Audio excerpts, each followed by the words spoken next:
Bueno, aparte de la definición de convergencia de una serie, están los llamados criterios de convergencia. Ustedes recordarán varios, vamos a ver cómo se adaptan al caso de las series complejas, que nos permiten determinar la convergencia o divergencia de ciertas series de acuerdo a cálculos auxiliares o a conocimientos auxiliares que uno tenga. Los primeros son los criterios de comparación. Los criterios de comparación en realidad vienen heredados de los criterios de comparación de series de términos reales no negativos. Y en general son criterios para saber si una serie converge absolutamente o no. Vamos a ver cuáles son esos criterios. Supongamos que tengo dos sucesiones complejas, ZJ y WJ, y por supuesto me voy a imaginar las series suma infinita de los ZJ y suma infinita de los WJ.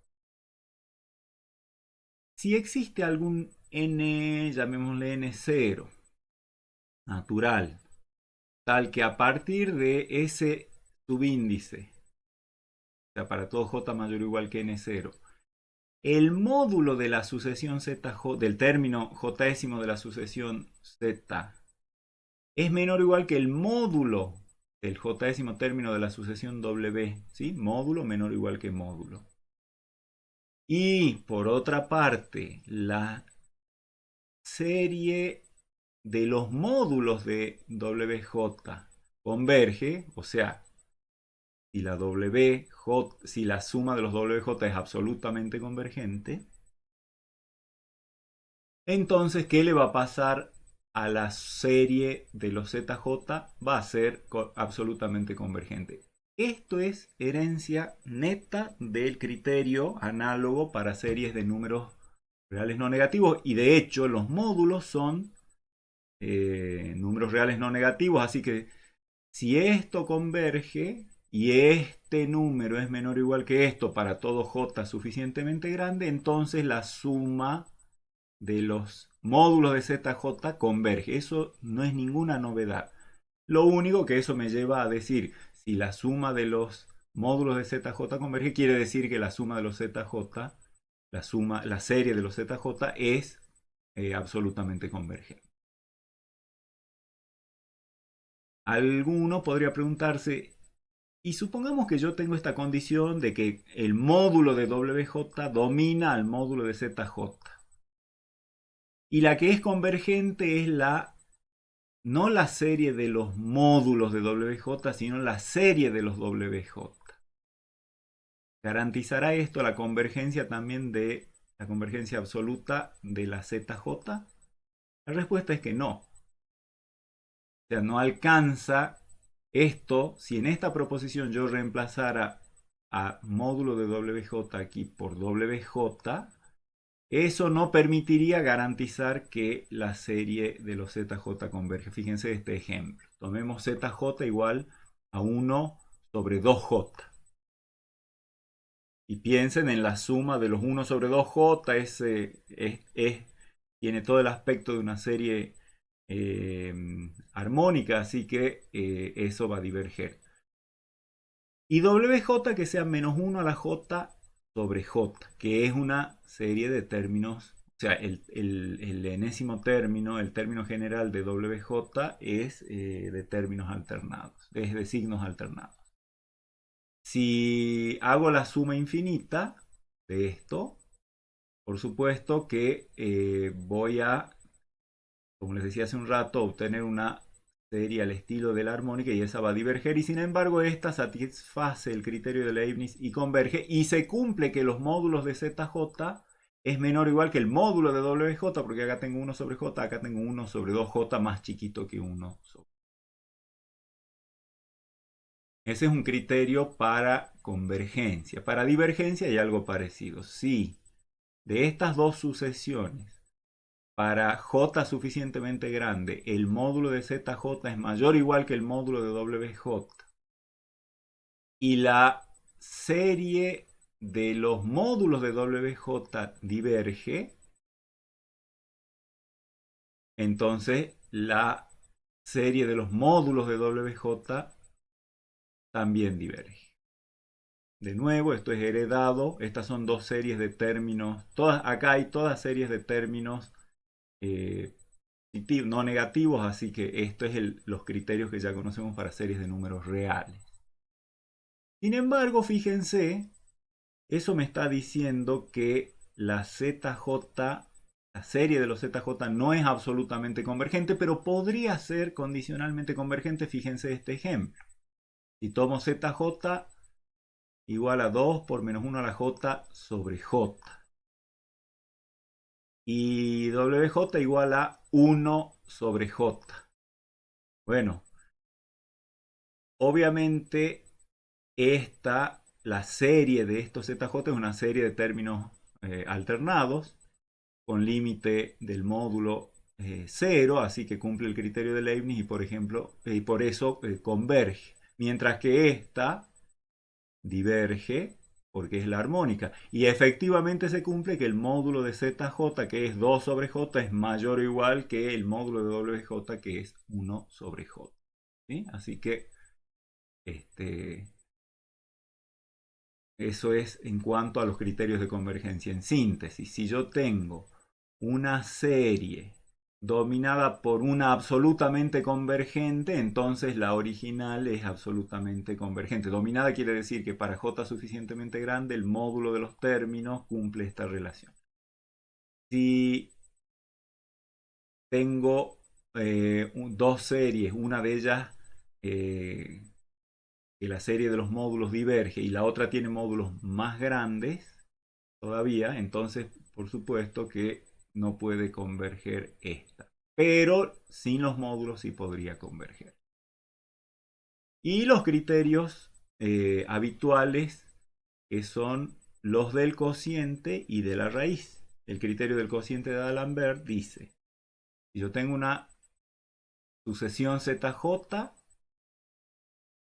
y se me ocurre calcular el límite de ZJ más 1 sobre ZJ cuando J tiene infinito en módulo. Eso puede o no existir. Supongamos que exista, que existe le llamemos L. Si ese L es menor que 1, entonces la serie con los términos ZJ es absolutamente convergente, porque recuerden que eso significa esto son términos. Yo me puedo imaginar la serie de los módulos de ZJ y si planteo en esa serie de términos reales el criterio del cociente, me va a dar el L. Si el L es menor que 1, ya sé que la serie de los módulos de ZJ converge y por lo tanto la serie de los ZJ converge absolutamente. Pero si L es mayor que 1, la serie va a diverger. ¿Cómo podemos demostrar eso? Bueno, si L es mayor que 1, tomemos un beta intercalado entre L y 1. Obviamente este beta va a ser más grande que 1, menor que L. Recuerden que L es el límite de este cociente. Así que para J suficientemente grande, este cociente, el módulo de este cociente ya está muy cerquita de L, tanto como querramos. Por lo tanto, existe un n, tal que para todo J mayor o igual que n, el cociente, el módulo este, o sea, el término de este límite, ya es más grande que beta. ¿Sí? O sea, al aproximarse a L, fíjense que si L es más grande que beta, si tomo epsilon igual a L menos beta y aplico la definición de límite de esta sucesión, que es igual a L, me queda que para J suficientemente grande el término este ya está cerquita de L y por lo tanto ya está a la derecha de beta. Porque beta está entre 1 y L. Entonces, ¿qué tenemos ahí? Como beta es mayor que 1, por supuesto que es mayor o igual que 0, el módulo de Zn es mayor o igual que 0, así que el producto de estas dos cosas no negativas más vale que va a ser no negativa. Pero si ahora empiezo a aplicar recursivamente esto, o sea, esto me dice módulo de Zj más 1 sobre módulo de Zj mayor que beta. Por lo tanto, módulo de Zj j más 1 mayor que beta por módulo de zj. Y eso es para todo j mayor o igual que n. En particular para n, eso me dice que módulo de zn más 1 es mayor que beta por módulo de zn. Y por supuesto que entonces para zn más 2, el módulo de zn más 2 sobre el módulo de zn más 1 es mayor que beta, por lo tanto, es mayor, como beta es mayor que 1, módulo de zn más 2 sobre módulo de zn más 1 es mayor que 1, lo cual quiere decir, y mayor estricto, lo cual quiere decir que el módulo de zn más 2 es mayor que el módulo de zn más 1. Y si seguimos así, vamos a ver que a partir de este n, en realidad a partir de n más 1, ya todos los términos de la sucesión son estrictamente positivos y crecientes, por lo tanto, el módulo no puede converger a cero el módulo de zj, o sea que tampoco puede converger a cero los zn. El límite de zn, cuando n tiende a infinito, es distinto de cero, porque esto es una sucesión de términos estrictamente positivos. Desde acá en adelante son todos estrictamente positivos y crecientes, así que más vale que no va a converger a cero la sucesión de los módulos, por lo tanto tampoco va a converger a cero la sucesión sin los módulos. Y si L es igual a 1, bueno, tenemos como siempre un caso de duda, es decir, el criterio este no proporciona información. Como ejemplos tenemos la serie que corresponde a la armónica, cuyo término general es 1 sobre j. Por supuesto que el cociente es j sobre j más 1 en módulo. Y si tomo el límite cuando j tiende a infinito, eso me da 1.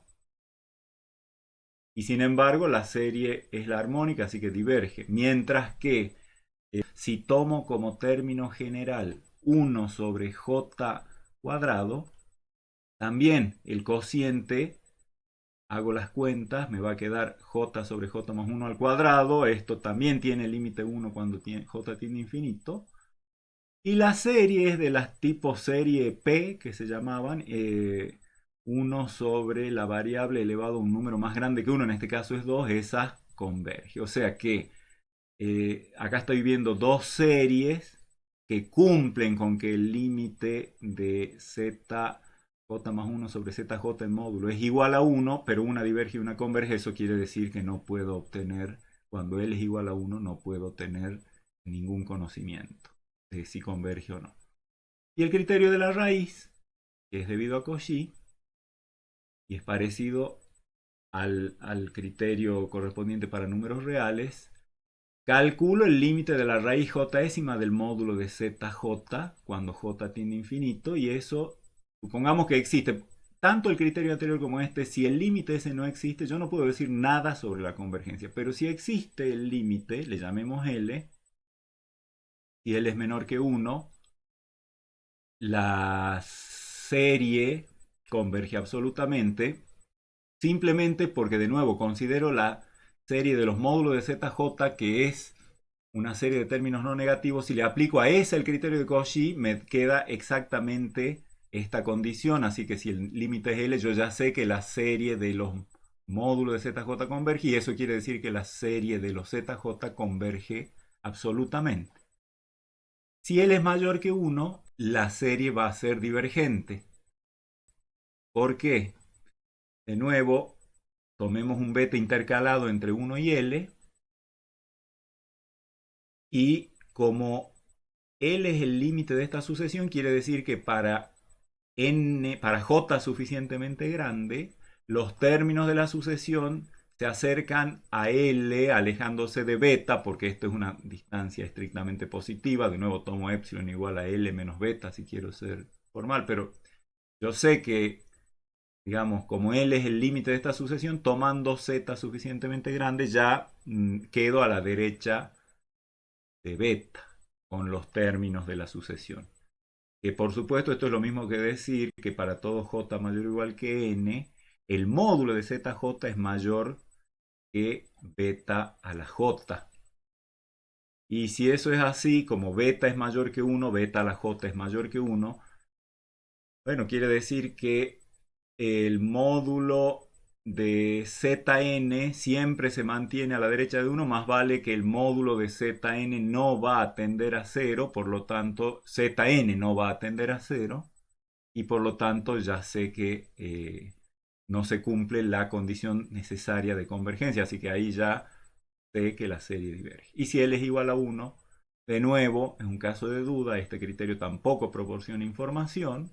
Las dos mismas series de recién cumplen que su término general, el módulo, le aplico raíz j décima, calculo límite y me da 1, pero esta es la armónica que diverge y la otra también tiene límite 1, pero esta es de las series de tipo serie P y converge.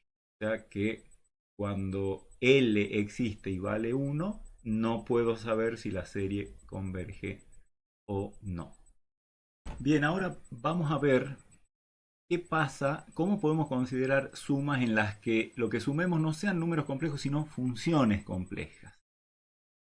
Esto está motivado, por supuesto, por un problema. Dada una función definida en algún conjunto D hacia los complejos, ¿podemos aproximar a esa función f mediante polinomios? ¿Qué querrá decir eso? Bueno, expresarlo como una suma de polinomios de modo tal que cuanto más grandes, cuantos más polinomios tenga, más parecida sea la suma de polinomios a f. Concretamente, la problemática es, ¿será posible expresar a f de z como una suma de infinitos polinomios? De modo tal que cuando yo no sume infinitos, pero sume los suficientes, ya toda esa suma de polinomios esté cerquita de la función f de z. Y si son polinomios, podríamos expresar a esos polinomios de la forma c sub j por z menos z0 a la j. Es decir, monomios, salvo que en vez de z a la j tenga z menos z0 a la j. Se supone que para todo j natural, el c sub j es el coeficiente del monomio, un número complejo. Y el z0 es también un número complejo. Caso particular podría ser z0 igual a 0 y ahí sí tendría suma de infinitos monomios. Bueno, ¿cuándo es posible expresar una función como una... ¿Cuándo es posible aproximarlo por una suma infinita de monomios? Esa es la problemática. Esto suma desde j igual a 0 hasta infinito de c sub j por z menos z0 a la j, es lo que conocemos tradicionalmente como serie de potencias. Es una serie de potencias con centro z0 y coeficientes dados por una sucesión de coeficientes constantes c sub j, o sea, cada c sub j es un número complejo. Digamos, esto es lo que se llama un desarrollo en serie de Taylor, pero no sabemos si todas las funciones tienen desarrollos en serie de Taylor. Y además, si una función de este estilo, dada como una serie de potencias o como un desarrollo en serie de Taylor, ¿qué propiedades tiene la función esa límite? Ya vamos a precisar todos esos conceptos, pero hay un doble juego. Primero, cuando una función es desarrollable de esta manera. Y segundo, cuando algo es desarrollable de esta manera, esa función, ¿qué características tiene? Bueno, de eso se trata lo que queda de este capítulo. Cuando una función es desarrollable en serie de potencias con centro z0 y coeficientes, ¿y qué características tiene una serie de potencias? ¿Qué tipo de función representa? En vez de entrar a estudiar el caso individual, vamos a estudiar un caso más general que esto. Acá tenemos el caso en el que tenemos una suma infinita como si fuera una serie, nada más que el término general no depende solo de j, sino también de la variable compleja z. Así que podríamos decir, esto es un caso particular de una suma de funciones. Las funciones en este caso son de tipo monómico. En general yo podría tener una suma de funciones de cualquier índole. Le podría llamar f sub j de z a cada, o sea, se supone que para cada j está definida una f sub j de z, o sea, una función. Insisto, las series de potencias son un caso son un caso particular del caso más general de suma de funciones cualesquiera. Las series de potencia son aquellas en las que digamos, los términos generales son polinomios en la variable z. ¿Sí? O sea, este es el caso de las series de potencia. Por lo tanto, podemos tratar de estudiar en general, sin particularizar para el caso en las que las f sub j tengan una forma especial, y vamos a hacer ese estudio y vamos a obtener interesantes resultados. Esto es lo que se llama una serie funcional, por oposición a serie numérica. En las series numéricas era suma de cantidades que dependían solo de j. Acá tenemos cantidades que dependen de j y de z, de una variable z. Por eso funcional.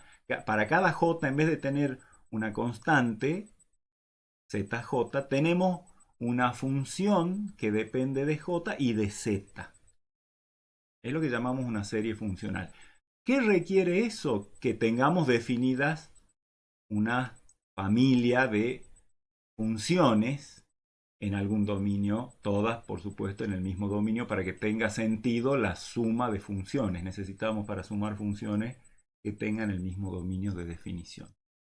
Entonces, primero vamos a empezar estudiando sucesiones de funciones. Fíjense, esto es como que, fíjense cuál es la variable en esta sucesión. En una sucesión numérica común yo tenía zj con j en n. Cada zj era un numerito complejo fijo. Acá tengo f sub j de z.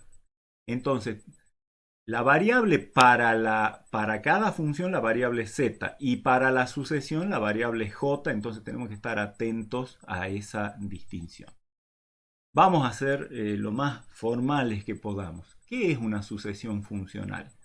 Supongamos que yo tengo un dominio, o sea, un conjunto en el plano complejo, V. Y supongamos que para cada número natural tengo definida una función de D en C. A esa función, la que le corresponde al jésimo número natural, le voy a llamar f sub j, ¿sí? O sea, una f sub 0 que vaya de D a C, una f sub 1 que vaya de D a C, una f sub 2 que vaya desde D a C, y así sucesivamente. Es como que tengo una cantidad numerable, infinita numerable de funciones, todas sobre el mismo dominio. Eso es lo que se llama una sucesión funcional, la familia de todas las funciones. Vamos a ver ejemplitos. Es una sucesión funcional en el conjunto D. Veamos ahora ejemplos. Los ejemplos que voy a tomar para poder facilitar la comprensión van a ser casos de funciones reales de variable real, pero ya sabemos que las podemos ver también como funciones complejas de variable compleja, así que yo las voy a anotar con toda la terminología de los complejos, pero vamos a poder reconocer que se trata de funciones definidas sobre un subconjunto de los reales y que dan por resultado un número real, o sea, funciones reales de variable real. El D que voy a tomar va a ser todos los complejos de parte real entre 0 y 1, tomando ambos extremos, y parte imaginaria 0, o sea, el intervalo cerrado real 0, 1.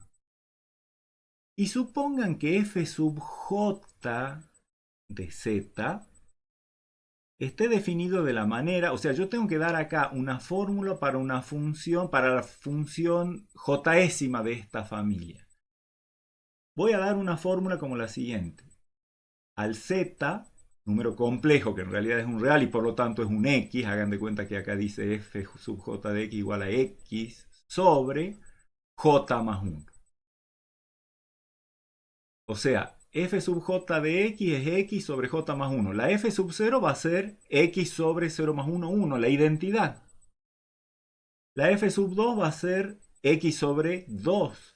La f sub 2 va a ser x sobre 3 y así sucesivamente.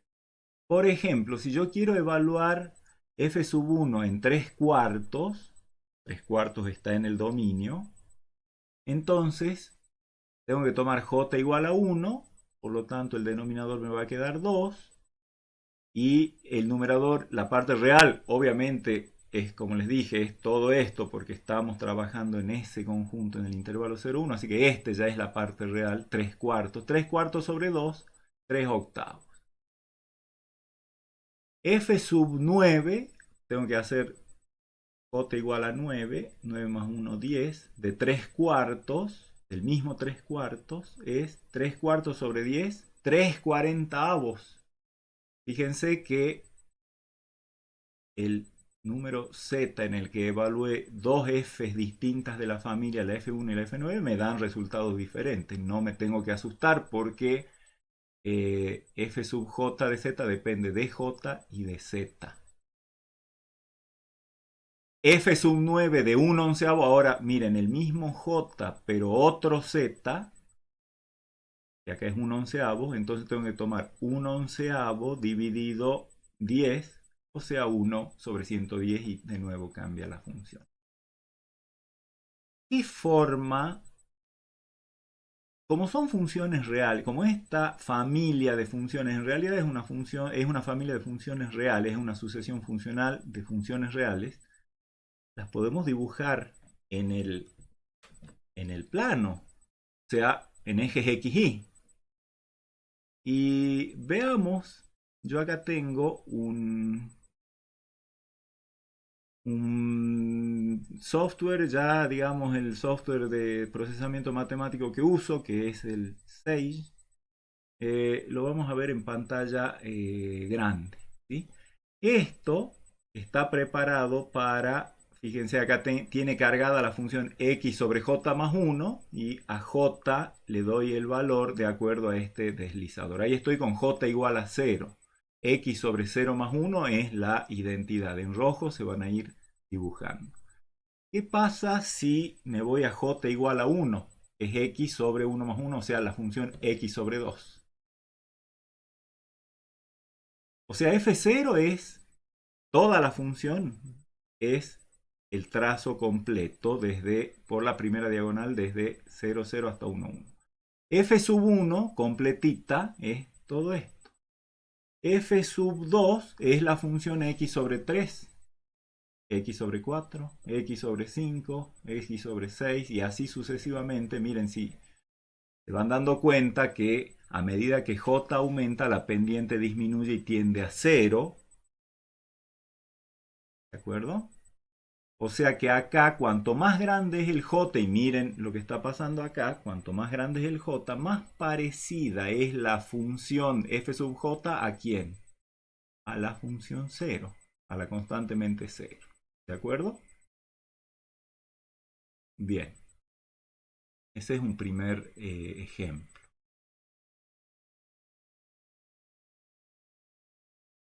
Otro ejemplo. Estos dos ejemplos, voy a dar dos ejemplos que los vamos a usar bastante en las dos o tres diapositivas que siguen. El dominio es el mismo, el intervalo 0, 1. Y ahora g sub j de z le voy a llamar a la... O sea, voy a considerar una sucesión funcional g sub j de z. O sea, para cada j voy a definir una función g de este g sub j, de este dominio hacia los complejos. En realidad también va a dar reales, por lo tanto vamos a poder dibujarla. La función va a valer 0 si el x, o sea, la parte real de z, está entre 0 y j sobre j más 1. Fíjense que, bueno, antes voy a completar la especificación. Y si no, vale esta es una función lineal, j más 1 por x. Recuerden que z, como es real, podría llamarle x, menos j. Si j está entre este número, entre j más 1, j sobre j más 1 y 1. Así que, por ejemplo, ¿quién va a ser g sub 0? Bueno, va a ser 0 si la parte real es menor que 0 y eso no va a poder ser nunca porque la parte real es mayor o igual que 0 en mi dominio. Así que para la g sub 0 esta rama no se va a dar nunca. Y la otra rama, que es la que me va a permitir calcular en todo el intervalo 0, 1 la g sub 0 de z, va a ser la recta z, la identidad, porque j vale 0 para g sub 0. Para g sub 1 de z va a valer 0 si la parte real está entre 0 y 1 medio, o sea, va a ser una planchada constante 0 hasta un medio. Y luego desde un medio hasta 1, cuando x crezca de un medio hasta 1, la función esta corresponde a una recta que pasa por ese punto, por el 1 medio 0 y por el 1, 1. Ya vamos a ver una gráfica de eso. Acá tengo que para cualquier j, g sub j de 0 vale 0 siempre. ¿Sí? Porque, por ejemplo, si tomo para j igual a 2, 2 sobre 3, el 0 es menor que 2 tercios, así que tengo que usar esto y me va a dar 0. Y también, ¿cuánto vale g sub j de 1? Va a valer siempre 1 porque voy a tener que usar esta rama para el 1. Siempre, cualquiera que sea el j que yo tenga, en 1, cuando quiere evaluar la función en 1, el 1 nunca va a ser menor que ningún j sobre j más 1, o sea que siempre el 1 se va a evaluar por acá y en el 1 va a valer j más 1 por 1 menos j, o sea va a valer 1. ¿Y qué pasa, por ejemplo, con el 1 medio? Para la g sub 0 vale 1 medio, porque recuerden que la g sub 0 es la identidad. ¿Sí? O sea, el 1 medio para la g sub 0, esta condición no se cumple nunca, por lo tanto tengo que evaluar por acá, entonces 1 medio va a quedar directamente 1 medio. Pero la g sub 1 en 1 medio ya me va a dar 0, porque, a ver, hagamos las cuentas, g sub 1 de 1 medio sería j igual a 1, entonces tengo que ver si la parte real de 1 medio, que es 1 medio, es menor que 1 sobre 2, no, entonces tengo que entrar por acá, y si entro por acá, tendría 1 más 1, 2, por 1 medio sería 1, menos 1 me da 0, y para todas las otras j, si yo considero g3, g4, g5, etcétera, todas aplicadas a 1 medio, me va a dar siempre 0. Podemos tratar de ver en nuestro software qué pasa con estas funciones. Acá lo tengo. Vamos a activarlo. Allí. Bueno, acá, como les digo, tengo cargada la función. Por un lado,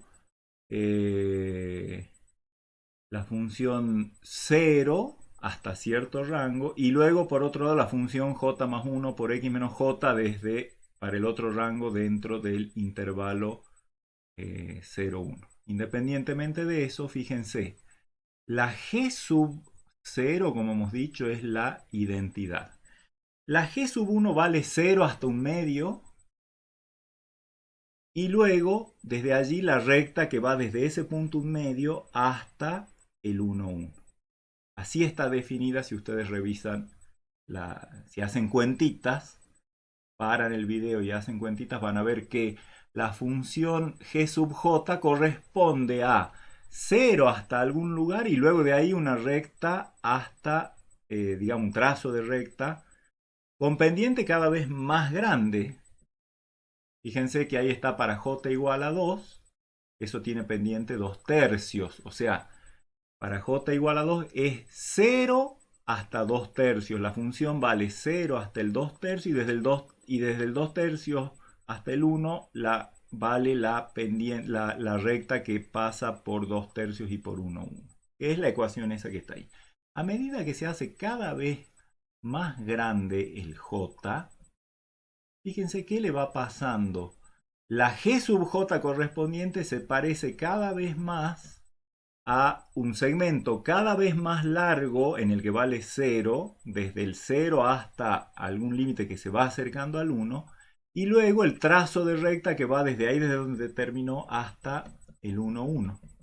Fíjense que, por supuesto que la pendiente va creciendo. Nunca va a llegar exactamente a pendiente 1, porque si no tampoco sería una función, pero Ahí tenemos, por ejemplo, la G sub 200, tenemos ahí. Miren qué parecida. ¿Qué les parece a ustedes? Cuanto más grande es el J, ¿a qué función se parece esta G sub J? Hace un rato, cuando veíamos las F sub J, cuanto más grande era el J, las F sub J se parecían cada vez más a la función 0, constantemente 0. Esta se parece cada vez más a la función constantemente 0, salvo que en el 1 siempre está clavada en el 1, la función G sub J. Eso es lo que dice justamente lo que teníamos en el pizarrón hace un rato.